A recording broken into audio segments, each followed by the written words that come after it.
P T M کے شرکاء کے اغوا یا لاپتہ ہونے کی خبر ملتے ہی وزیر اعلیٰ خیبر پختونخوا، اسپیکر خیبر پختونخوا اور ہماری لیڈرشپ نے پولیس سے مکمل معلومات لی ہیں۔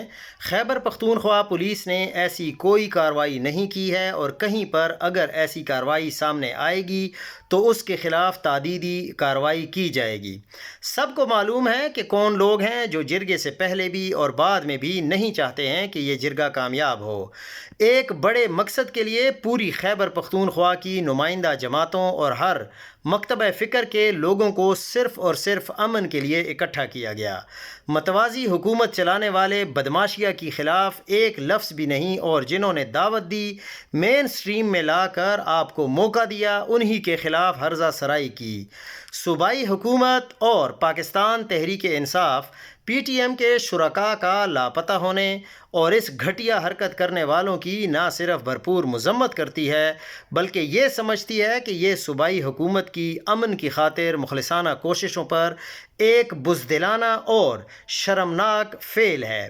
یہ پی ٹی آئی کے جو عرفان سلیم صاحب ہیں، انہوں نے اس بات کو کلیئر کر دیا ہے۔